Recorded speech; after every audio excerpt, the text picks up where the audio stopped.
Marketing management की previous year series में ये आपका सेट 2 है। ओके, सो स्टार्ट करते हैं। क्वेश्चन नंबर 1 है dash includes the other company offering similar products and services to the same customer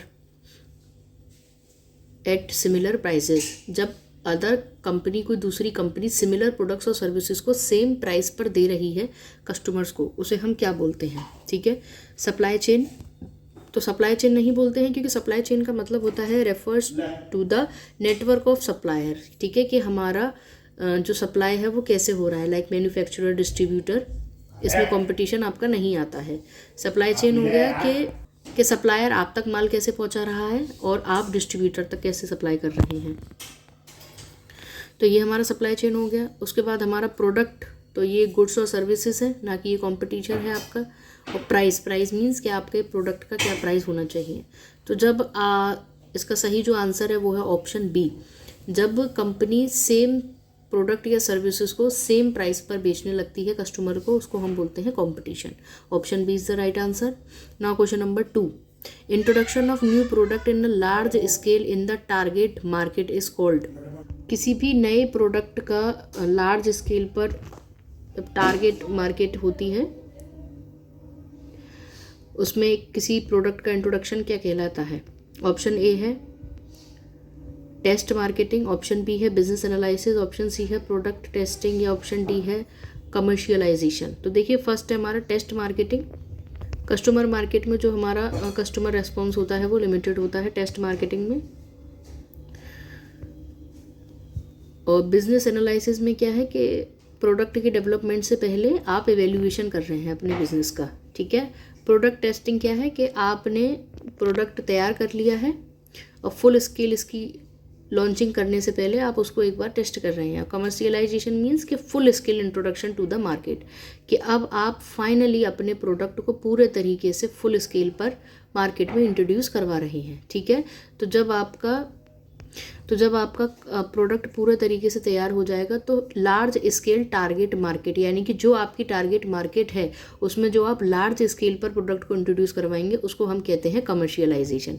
देखिए, टेस्ट मार्केटिंग क्या हो गया कि आप कस्टमर के रेस्पॉन्स के अकॉर्डिंग टेस्ट करेंगे। ठीक है, जो भी आपका प्रोडक्ट है कि आपकी कस्टमर की क्या प्रेफरेंस है, क्या टेस्ट है, उसके अकॉर्डिंग हमारा प्रोडक्ट है या नहीं है। ठीक है।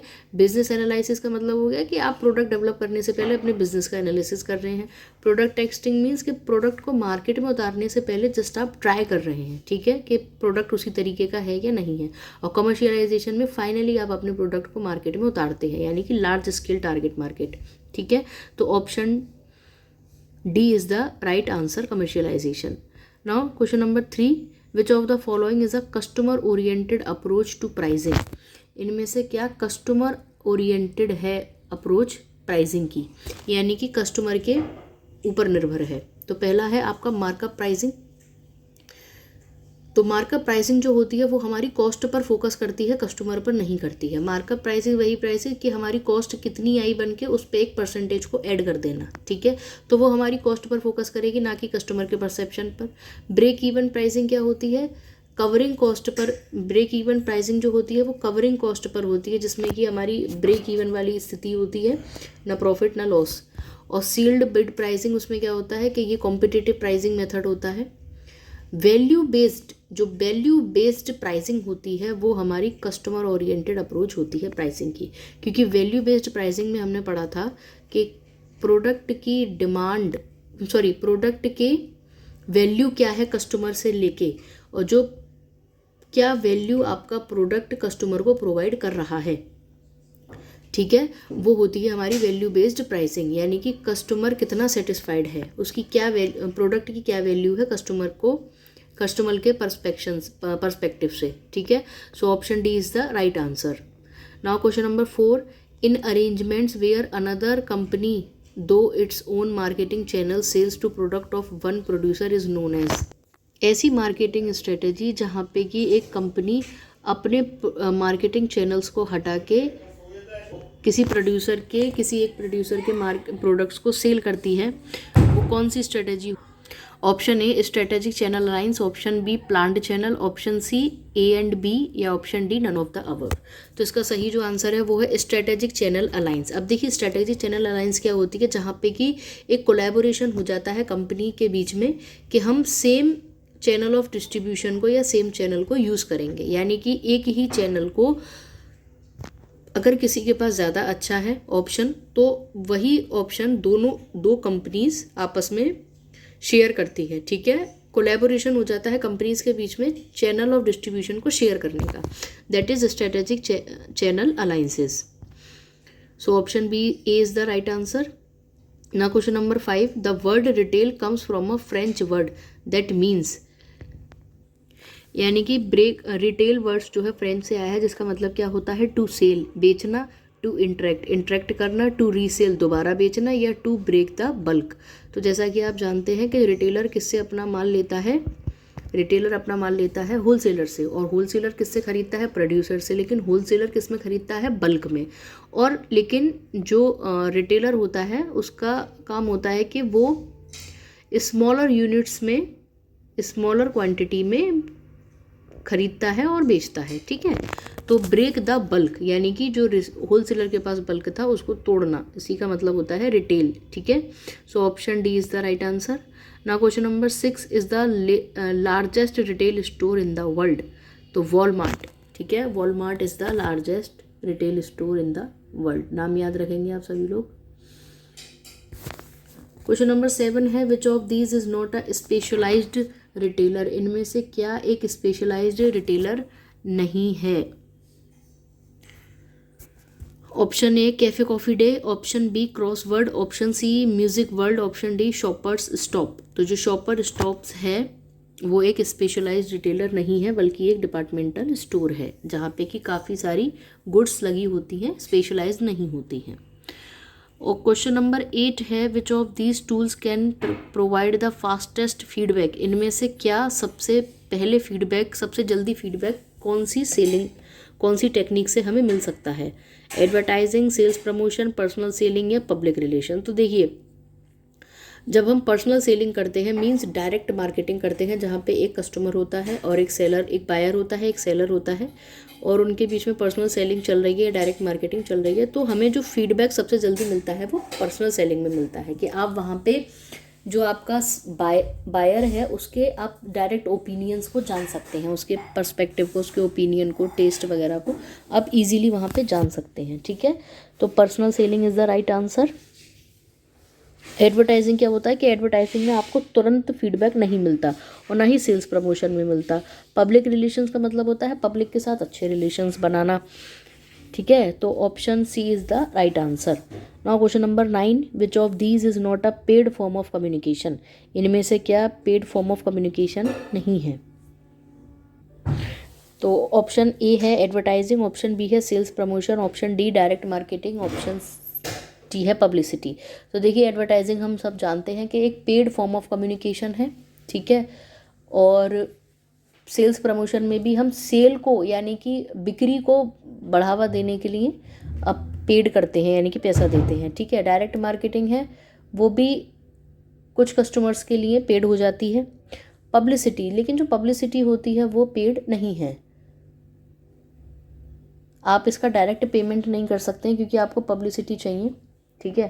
तो आप डायरेक्ट पेमेंट ना करके भी पब्लिसिटी को बटोर सकते हैं। तो इसका सही ऑप्शन है option D, okay. Now question number 10, which of the following, which of the consumers income interest the marketers. Which part of the consumers income interest the marketers.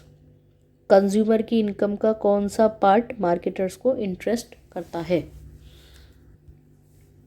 तो इसमें आपका ऑप्शन है ऑप्शन 11, सॉरी ऑप्शन ए है gross income. Gross income कौन सी होती है, जिसमें से अभी हमारे टैक्स और डिडक्शंस नहीं हुए हैं, ठीक है। और डिस्पोजेबल इनकम कौन सी होती है, जो हमारे पास बचती है, जिसको हम खर्च कर सकते हैं, जो हमारे स्पेंडिंग यानी कि खर्च करने के लिए ही होती है, जो रिमेनिंग हमारी इनकम है। इन्फ्लेशनरी इनकम कौन सी होती है, एक ये स्टैंडर्ड टर्म नहीं है एक, ठीक है। और डिस्क्रिशनरी यानी कि ये डिस्पोजेबल इनकम का ही सबसेट होता है। तो जो हमारी कंज्यूमर इनकम जिसमें मार्केटर्स इंटरेस्ट होता है कंज्यूमर के लिए, वो होता है डिस्पोजेबल इनकम।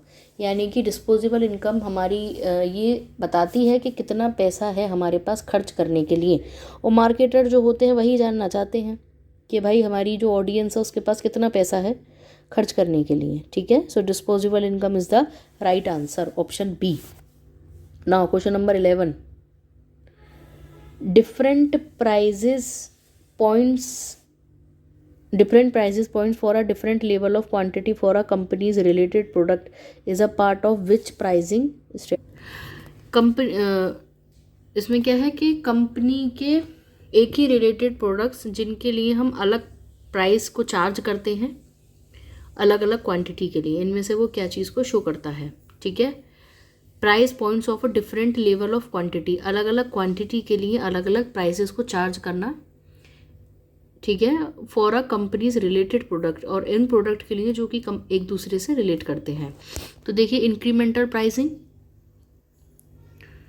तो इंक्रीमेंटल प्राइसेस में क्या होगा कि थोड़ा बहुत प्राइस में चेंज हो जाएगा, small adjustment to the price. ठीक है, लेकिन हर लेवल पर नहीं होगा।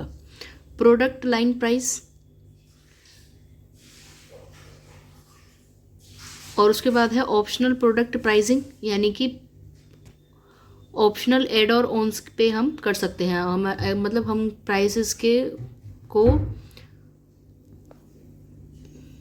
कि हमारे पास ऑप्शंस होता है कि प्राइसिंग को हमें घटाना है या बढ़ाना है। ठीक है, and fourth one is by product pricing. By product pricing क्या है कि प्राइजेस को सेट को कम करने के लिए, यानी कि जो हमारी कॉस्ट आई है रिलेटेड प्रोडक्ट्स की, जो एक जैसे प्रोडक्ट्स हैं उनको बनने की जो कॉस्ट आई है उसको थोड़ा कम करने के लिए हम प्रोडक्ट्स को घटा बढ़ा सकते हैं। ठीक है, तो बाय प्रोडक्ट प्राइसिंग, तो इसका करेक्ट ऑप्शन जो है वो है option B, product line pricing. Product line pricing में क्या है कि different price levels for product within the same line to cater the varied customer preferences, यानी कि एक ही सेम लाइन में, ठीक है, सेम प्रोडक्ट लाइन में जो हमारे प्रोडक्ट्स हैं उनके अलग अलग प्राइजेस हो सकते हैं। ठीक है, according to the customer preference, जिस तरीके का कस्टमर प्रेफरेंस होगा हम उन्हीं सेम लाइन के प्रोडक्ट को उनके प्राइजेस को एडजस्ट कर सकते हैं। तो option B is the right answer. Now question number 12, the social aspect of marketing is to ensure. Social aspect marketing का क्या है? प्राइस है, डिमांड है, या low price with high quality है, या फिर सोशल या फिर सर्विस गुड्स है। तो देखिए प्राइस क्या हो गया, pricing alone does not fulfil social marketing goals. जो हमारे सोशल मार्केटिंग गोल्स हैं हम केवल अकेले प्राइस ही उसको फुलफिल नहीं कर पाएगा। डिमांड एक ज़रूरी एस्पेक्ट है बट वो सोशल एस्पेक्ट नहीं है हमारा। ठीक है, और लो प्राइस विद हाई क्वालिटी, लेकिन अगर लो price of with high quality हो जाएगा तो फिर प्रॉफिट मैक्सिमाइजेशन का कॉन्सेप्ट इसमें ख़त्म हो जाएगा। तो जो सही आंसर है वो है ऑप्शन डी, सर्विस गुड्स। ठीक है, सोशल मार्केटिंग जो होती है, सोशल मार्केटिंग मीन्स कि ऐसी मार्केटिंग स्ट्रेटेजी जो कि वेलफेयर ऑफ द सोसाइटी के वेलफेयर के लिए यूज़ की जा रही हैं। ठीक है, तो ये सोशल मार्केटिंग में हम अच्छी सर्विसेज को प्रोवाइड करके, सर्विस गुड्स यानी कि अच्छी क्वालिटी की सर्विसेज को प्रोवाइड करके लोगों को हम वेलफेयर दे सकते हैं। So option D is the right answer. Now question number 13, who is the father of modern marketing? So answer B, Philip Kotler. Philip Kotler is the father of modern marketing. Question number 14, which of the following describes diversification? इनमें से क्या diversification होता है? Option A, new product in new market. Option B, new product in the existing market, existing products in an existing market, या existing product in the new market. तो देखिए diversification का मतलब क्या होता है, डाइवर्स कर देना यानी कि डिवाइड कर देना। ठीक है, एक बिजनेस है जो कि एक ही फील्ड में डील कर रहा है, एक ही प्रोडक्ट्स में डील कर रहा है, लेकिन अब वो डाइवर्स होना चाहता है, यानी कि वो अपने बिजनेस को अब डिवाइड करना चाहता है। डाइवर्सिफिकेशन कब होता है, जब हम फॉर एग्जांपल अब हम ऑटोमोबाइल्स में हैं। ठीक है, कोई कंपनी है जो ऑटोमोबाइल्स में डील करती है, लेकिन अब वो अपने बिजनेस को डाइवर्स करना चाहती है, तो वो एजुकेशन फील्ड में भी चली गई। ठीक है, और वो पेट्रोलियम के फील्ड में भी चली गई। ठीक है। तो उसने अपने बिजनेस को क्या कर दिया, डाइवर्सिफाई कर दिया। तो जब वो अलग मार्केट में जाएगी तो जाहिर सी बात है कि जो प्रोडक्ट्स होंगे वो भी अलग होंगे, ठीक है।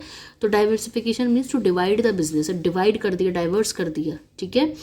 तो new products in new market, यानी कि जब हम डाइवर्सिफिकेशन करते हैं तो हमारे प्रोडक्ट्स भी अलग होते, प्रोडक्ट्स भी नए होते हैं और हमारा मार्केट भी नया होता है। सो 14 का आंसर है, answer A is the right answer. Now question number 15, which concept hold that customer will favor the product that are easily available at an affordable price? ये कौन सा कॉन्सेप्ट कहता है कि जो कंज्यूमर है वो उसी प्रोडक्ट को परचेज करेगा जो कि अफोर्डेबल प्राइस पर अवेलेबल हैं।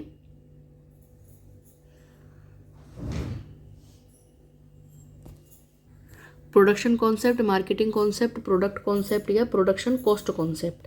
देखिए इसका जो सही आंसर है वो है production cost concept. Production concept कहता है, फोकस करता है प्रोडक्शन एफिशिएंसी पर और प्रोडक्ट को कैसे अवेलेबल करवाना है। मार्केटिंग कॉन्सेप्ट क्या है, कस्टमर की नीड्स पर फोकस करता है। प्रोडक्ट कॉन्सेप्ट क्या है, प्रोडक्ट की क्वालिटी को बेहतर करने पे फोकस करता है। और प्रोडक्शन कॉस्ट कॉन्सेप्ट क्या है कि वो प्रोडक्शन की कॉस्ट को हम कैसे कम कर सकते हैं उस पर फोकस करता है। लेकिन प्रोडक्शन कॉन्सेप्ट कहता है, जो ऑप्शन ए है वो कहता है कि हम अपनी प्रोडक्शन एफिशिएंसी को किस तरीके से एडजस्ट करें जिससे कि जो हमारा प्रोडक्ट है वो सबको अवेलेबल हो, इजीली अवेलेबल हो और अफोर्डेबल हो, ताकि कंज्यूमर उसे परचेज कर पाए। हम कम रेट पर कैसे बना सकते हैं, राइट, और हम कस्टमर को कैसे बेच सकते हैं। So option A is the right answer. Now question number 16, green marketing is the part of. Green marketing किसका पार्ट है? तो ऑप्शन ए है हमारा सोशल मार्केटिंग, ऑप्शन बी है हमारा सर्विस मार्केटिंग, ऑप्शन सी है हमारा रिलेशनशिप मार्केटिंग या ऑप्शन डी है हमारा रूरल मार्केटिंग। तो देखिए सर्विस मार्केटिंग क्या होती है, जो कि सर्विसेज पर फोकस करती है। रिलेशनशिप मार्केटिंग के कस्टमर के साथ हमें लॉन्ग टर्म रिलेशनशिप बनाने हैं भाई। रूरल का मतलब कि टारगेट रूरल कंज्यूमर्स जो हैं उनको हमें फोकस करना है। अब ग्रीन मार्केटिंग क्या होती है? ग्रीन मार्केटिंग मीन्स कि ऐसी मार्केटिंग स्ट्रेटेजी जिससे कि हमारे जो एनवायरनमेंट है, जो हमारा वातावरण है, उसको नुकसान ना पहुँचे, बल्कि उसको हमें इम्प्रूव करना है, ठीक है। तो ये हमारी सोशल मार्केटिंग का पार्ट होता है। सोशल मार्केटिंग हमारे एनवायरमेंटल प्रैक्टिसेस को एनहेंस करती है, ठीक है। यानी कि हम अगर पर्यावरण को आज बचाएंगे तो कहीं ना कहीं हम ये काम सामाजिक हित में कर रहे हैं, ठीक है। अगर हम आज पेड़ बचा लेंगे तो कल हमारा जो समाज है वो उस पेड़ से ऑक्सीजन ले पाएगा, ठीक है। तो ग्रीन मार्केटिंग जो पार्ट है वो हमारा सोशल मार्केटिंग का पार्ट है। So option B A is the right answer. Now question number 70 is, it is generally seen that companies offering financial services use concept more। कि ऐसी कंपनीज जो कि फाइनेंशियल सर्विसेज को ऑफर कर रही हैं वो कौन सा कॉन्सेप्ट यूज़ करती हैं? मार्केटिंग कॉन्सेप्ट, सेलिंग कॉन्सेप्ट या नन ऑफ दीज। अब देखिए जो इसका आंसर है वो है नन ऑफ दीज, क्योंकि मार्केटिंग कॉन्सेप्ट क्या होता है, जहाँ पे कि हम कंज्यूमर की नीड्स को सेटिस्फाई करते हैं। सेलिंग में हम बेचना चाहते हैं, प्रोडक्ट में हम प्रोडक्ट की क्वालिटीज़, क्वांटिटी, डेवलपमेंट की बात करते हैं।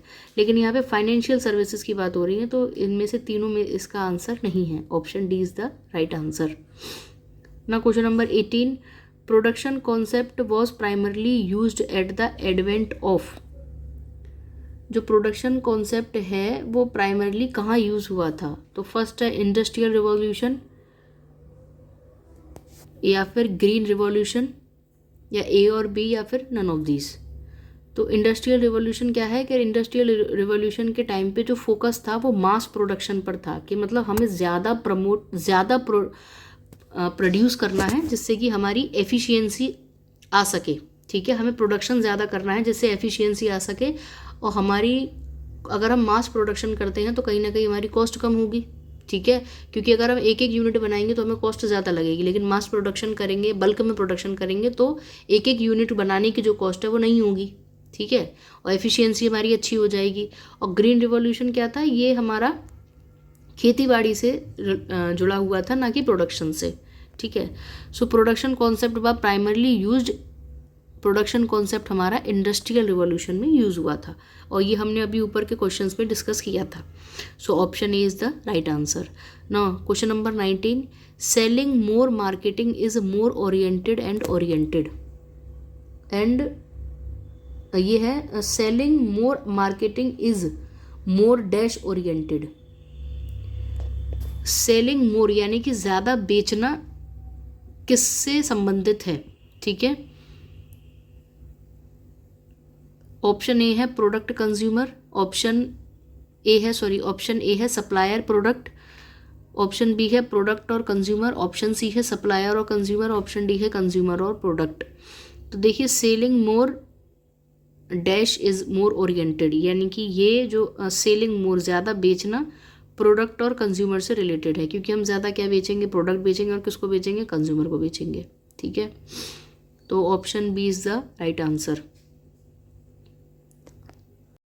सेलिंग है वो हमारे प्रोडक्ट पर फोकस करेगा, और जो हमारी मार्केटिंग है वो हमारे कंज्यूमर पर फोकस करेगी, तो इसीलिए option B is the right answer. Now question number 20, classified marketing mix variables in terms of 4 P's। किसने मार्केटिंग वेरिएबल जो 4 P's हैं उसको क्लासीफाई किया था? सो ऑप्शन है option A professor E Jerome MC कार्थे, ठीक है, इन्होंने 4 P's को इन्वेंट किया था, ये क्लासीफाइड किया था। क्वेश्चन नंबर 21 है हमारा, 4 C's was being classified bye. 4 C's जो क्लासीफाई हुए थे वो किसके द्वारा हुए थे? सो करेक्ट ऑप्शन इज लॉटरबॉर्न, ठीक है, लॉटरबॉर्न ने हमारे 4 C's को क्लासीफाई किया था। Option D is the right answer. और हमारे 4 C's ऑफ मार्केटिंग क्या हैं? कस्टमर, कॉस्ट, कन्वीनियंस और कम्युनिकेशन, ये हमारे 4 C's ऑफ मार्केटिंग हैं।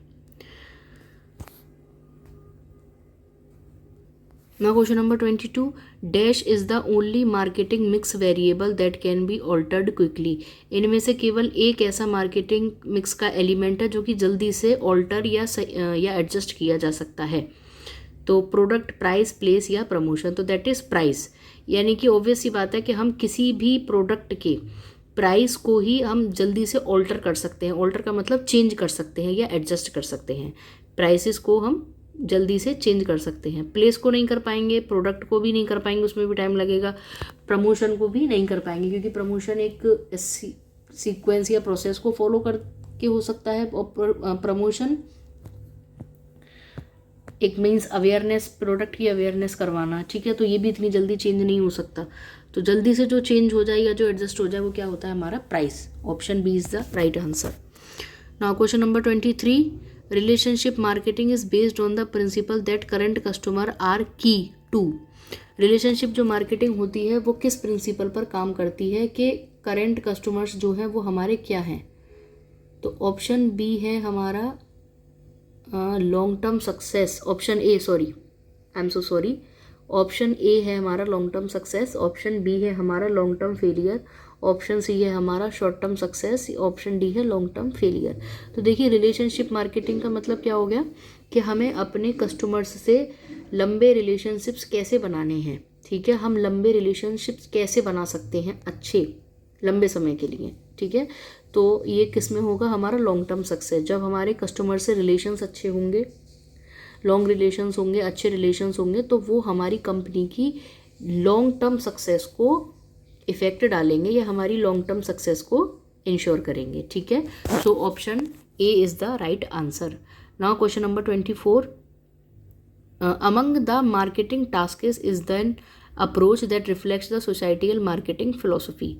इनमें से क्या ऐसी अप्रोच है जो कि सोसाइटियल मार्केटिंग की फिलोसफी को दर्शाती है?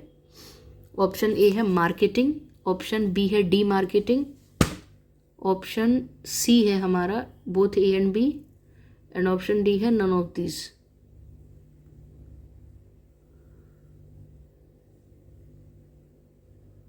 तो जो हमारी डी मार्केटिंग मीन्स क्या होता है? मार्केटिंग मीन्स कि आप प्रोडक्ट को अवेयर करवा रहे हो, ठीक है, और प्रोडक्ट कस्टमर की नीड्स और वांट्स को सेटिस्फाई करना। और डी मार्केटिंग का क्या मतलब होता है कि प्रोडक्ट की डिमांड को कम कर देना, ठीक है, यानी कि डी मार्केटिंग मार्केटिंग का जस्ट उल्टा होता है। डी मार्केटिंग जब हमको लगता है कि कोई भी प्रोडक्ट ऐसा है जो बहुत ज़्यादा ओवर यूज्ड है या फिर वो सोसाइटी के लिए हार्मफुल है, तो हम उसकी जो मार्केटिंग है उसको हम कम कर देते हैं या फिर बंदी कर देते हैं, ठीक है। तो ये चीज़ कहीं ना कहीं हम सोसाइटी के हित में कर रहे हैं कि हमें लग रहा है कि प्रोडक्ट जो है हमारा हार्मफुल है, उसके कुछ नुकसान है या पब्लिक उसे ज़्यादा यूज़ कर रही है, एक जिस जो कि एक खतरा है, तो हम प्रोडक्ट की मार्केटिंग को कम कर देते हैं। तो ये हमारा एक सोसाइटियल मार्केटिंग की फ़िलॉसफी है, जिसमें कि हम सोसाइटी के वेलफेयर को देख के ही प्रोडक्ट की मार्केटिंग को कम कर देते हैं। तो it is demarketing, option B is the right answer. Now final question is question number 25। In an organisation strategic marketing planning must begin with. किसी भी ऑर्गेनाइजेशन के अंदर अगर आपको मार्केटिंग की प्लानिंग करनी है तो वो किससे शुरू होगी? Hiring a senior planning consultant, कि किसी सीनियर प्लानिंग कंसल्टेंट को आपने हायर कर लिया जो आपको सलाह दे सके, किसी एडवाइज़र को हायर कर लिया। Establishing organisation goals and objectives, यानी कि आपने ऑर्गेनाइजेशन के गोल्स और ऑब्जेक्टिव सेट कर लिए, या फिर आपने राइटिंग द विजन स्टेटमेंट, आपने कंपनी का विजन लिख लिया, या फिर राइटिंग द मिशन स्टेटमेंट। देखिए, hiring a senior planning consultant, यानी कि आप एडवाइजरी को हायर एकदम से तो नहीं कर सकते हैं, ठीक है। और जो हमारे गोल्स और ऑब्जेक्टिव्स होते हैं वो हमारे मिशन से छोटे होते हैं, क्योंकि गोल्स और ऑब्जेक्टिव्स वो शॉर्ट टाइम पीरियड के लिए होते हैं, ठीक है।